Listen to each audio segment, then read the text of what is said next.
নমস্কার বন্ধুরা, কেমন আছেন সবাই? আমি ভালো আছি, আশা করি আপনারাও ভালো আছেন। আজকে আবারও একটা নতুন ভিডিও নিয়ে চলে এসেছি পাঁচফোড়নে। আজকে আমি তৈরি করেছি নিরামিষ একদম ফুলকপি পনিরের একটা দারুণ রেসিপি। এই রেসিপিটা কিন্তু লুচি, পরোটা, রুটি, ফ্রাইড রাইস যে কোনোর সঙ্গে নিরামিষের দিনে কিন্তু খুব একটা ভালো রেসিপি। তাহলে চলো, ভালো লাগলে দয়া করে পুরো ভিডিওটা দেখে নেওয়া যাক। এখানে আমি ফুলকপি নিয়েছি, বড়ও নয় আর ছোটও নয়, একটা মিডিয়াম সাইজের ফুলকপি টুকরো টুকরো করে আমি কেটে নিয়েছি। ডান্ডি সমেত নিয়েছি। আর এখানে 200 গ্রাম পনির নিয়েছি। পনিরটাকে কেটে নেব। দেখো, পনির কাটা হয়ে গেছে, এই রকম সাইজ করেছি। পনিরটা আপনারা যেরকম সাইজ করতে চান সেরকমই কিন্তু করে নিতে পারেন। প্রথমে ফুলকপিগুলোকে একটু ভাপিয়ে নেব। তার জন্য জল বসিয়ে দিয়েছিলাম আগে থেকে।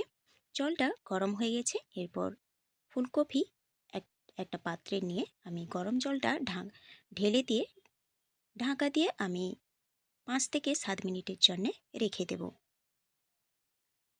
এরপরে একটা মশলা তৈরি করব।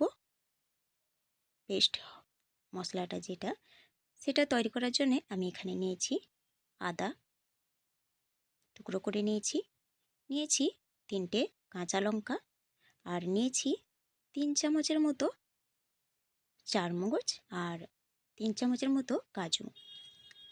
এবারে একসঙ্গে এগুলোকে জল দিয়ে আমি পেস্ট করে নেব। দইটাও দিতে ভুলে গেছিলাম, একসঙ্গেই কিন্তু আপনারা দিয়ে দেবেন। সেটা আমি পরে অ্যাড করেছি, আপনারা কিন্তু একসঙ্গেও দিতে পারেন। এখানে পোস্ত ইউজ করতে পারেন, কিন্তু আমি পোস্তটা ব্যবহার করিনি। আপনারা যদি চান তাহলে কিন্তু ব্যবহার করতে পারেন। তো দেখো, মিক্সিতে একবার ঘুরিয়ে নিয়ে আসার পরে আমার মনে পড়েছিল টক দইয়ের কথা, তাই আমি 3 চামচের মতো টক দই দিয়ে আবারও পেস্ট করে নিলাম। এবারে এই রেসিপিটার মেন যে মশলাটা সেটাই আমি করে নেব। শুকনো একটা প্যান বসিয়ে দিয়েছি। প্যানে আমি ভেজে নেব। মশলাগুলো দিয়ে দিয়েছি একটা দারচিনি, 3টে এলাচ, এক টুকরো জয়িত্রী, আর জায়ফল সামান্য একটু ভেঙে নিয়েছিলাম, আর সামরিচ। এখানে জয়িত্রীটা কমে গেছে, আপনারা চাইলে কিন্তু বেশিও একটু দিতে পারেন। আর দেখুন, সামরিচও একটু দিয়ে দিলাম, সাজিরে সামরিচ। এটাই হচ্ছে কিন্তু এই রেসিপির মেন উপকরণ। শুকনো খোলায় ভেজে আমি গুঁড়ো করে রেখে দিয়েছি। এরপরে আমি কড়াইতে তেল দিয়ে, তেলটা গরম হয়ে গেলে পনিরগুলো দিয়ে দিচ্ছি। পনিরগুলোকে হালকা লাল লাল করে আমি ভেজে নেব। এই পর্যায়ে এসে যদি বন্ধুরা লাইক দিতে ভুলে গিয়ে থাকেন তাহলে অনুরোধ করব একটা লাইক দিয়ে দেওয়ার। আর আজকের ভিডিওটা যদি ভালো লাগে তাহলে অনুরোধ করব আপনারা আপনাদের আত্মীয় স্বজনদের সঙ্গে একটা হলেও শেয়ার করে নেবেন।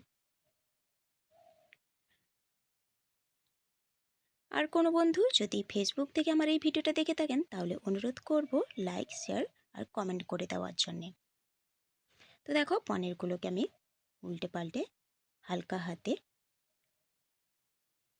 একটু নেড়ে নিয়ে নামিয়ে নেব। খুব একটা ভাজার দরকার নেই, হালকা একটা কালার চলে এলেই আমি নামিয়ে নেব। এই রেসিপিটা কিন্তু অসম্ভব সুন্দর লাগে। যদি কোনো বন্ধু না বানিয়ে থাকেন তাহলে অবশ্যই একবার ট্রাই করে দেখতে পারেন। তো দেখো, লবণ দিয়ে দিলাম। লবণ দিয়ে আমি একটু ভেজে নিলাম। পনিরে কিন্তু বেশি লবণ দিতে যাবেন না, তাহলে কিন্তু পনির খেতে একদমই ভালো লাগবে না। সবসময় চেষ্টা করবেন পনিরে অল্প লবণ দেওয়ার।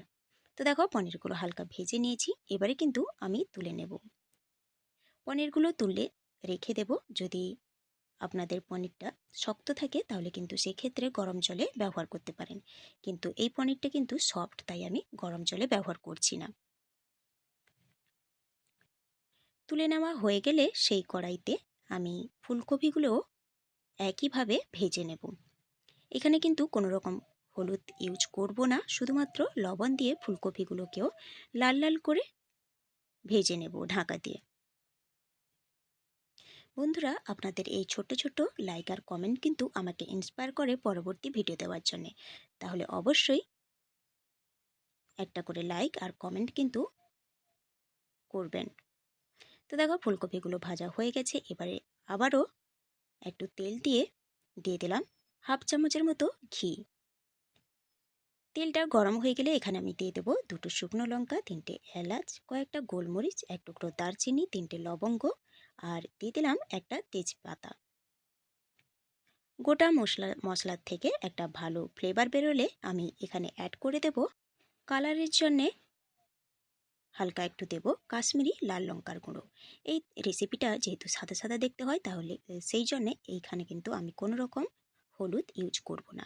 তো দেখো তেলের মধ্যে কাশ্মীরি লঙ্কার গুঁড়ো একটু দিয়ে আমি আগে থেকে যে পেস্ট করে রেখেছিলাম সেটাই আমি দিয়ে দিলাম। এই পর্যায়ে কিন্তু গ্যাসের আঁচটাকে মিডিয়ামে রাখতে হবে, নাহলে কিন্তু তলায় ধরে যেতে পারে। যেহেতু এখানে টক দই কাজু আছে তাই তলায় কিন্তু লেগে যেতে পারে, বারবারই খুন্তি দিয়ে কিন্তু নাড়তে হবে। তো দেখো ভাজতে ভাজতে মশলাটাকে কষাতে কষাতে কতটা তেল ছাড়ছে দেখো। যদি কোনো বন্ধু এই রেসিপিটা না বানিয়ে থাকেন তাহলে অবশ্যই একবার এইভাবে ট্রাই করে দেখতে পারেন।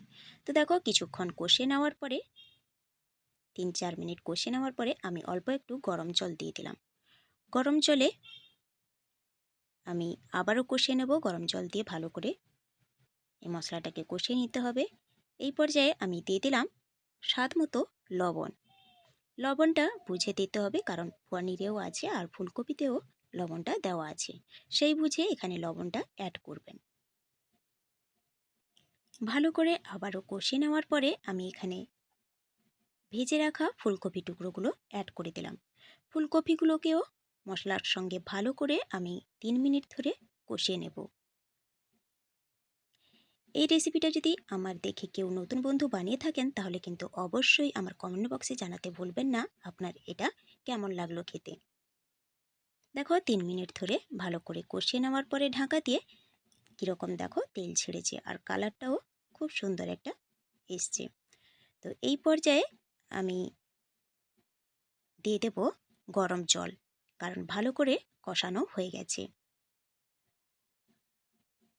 অবশ্যই গরম জল ইউজ করবেন, না হলে কিন্তু তরকারির টেস্ট একদমই চেঞ্জ হয়ে যাবে। তো দেখো পরিমাপ মতো জল দিয়ে দিলাম, এবারে ঢাকা দিয়ে দেব। 3 মিনিটের পর আমি ঢাকা খুলে নিলাম। এবারে আমি আগে থেকে যে ভেজে তুলে রেখেছিলাম পনিরের টুকরো এবারে এই পর্যায়ে আমি অ্যাড করে দিলাম। পনিরটাকে কিন্তু আগে থেকে দিতে যাবেন না, তাহলে কিন্তু ভেঙে যাবে। পনিরগুলো দিয়ে আমি কিন্তু আবারও কিছুক্ষণ ফুটিয়ে নেব।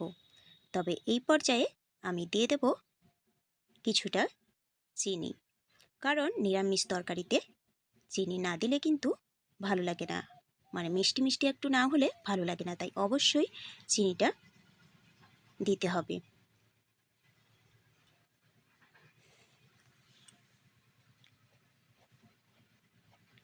এবারে আবারও একটু ঢাকা দিয়ে দেবো জাস্ট 2 মিনিটের জন্যে। 2 মিনিটের পরে ঢাকা খুলে নিলাম। এবারে আমি অল্প একটু হাফ চামচের মতো কেওড়ার জল দিয়ে দিলাম। কেওড়ার জলটা দেওয়ার ক্ষেত্রে কিন্তু এই রেসিপির টেস্ট একদমই দারুণ হয়ে যায় আর স্মেলও একটা ভালো বেরোয়। এবারে আমি আগে যে শুকনো খোলায় মশলাটা ভেজে রেখেছিলাম সেটা আমি গুঁড়ো করে এর মধ্যে দিয়ে দিলাম। রেডি হয়ে গেছে আমাদের একদমই নিরামিষ ফুলকপি পনিরের রেসিপি। গ্যাসটাকে অফ করে দিয়ে আমি আবারও রেস্টে রেখে দেব। তারপর আমি দেখাচ্ছি, দেখো কতটা সুন্দর হয়েছে। দেখতে যেমন সুন্দর হয়েছে খেতেও তেমনই অসম্ভব সুন্দর হয়েছিল। তো কেমন লাগলো আজকের ভিডিওটা অবশ্যই কমেন্ট করে জানাবেন। ভালো লাগলে লাইক শেয়ার করে দেবেন। সুস্থ থাকবেন, ভালো থাকবেন। খুব শীঘ্রই দেখা হবে পরের একটা ভিডিও নিয়ে। তাহলে চলুন আজকে এখানেই শেষ করি।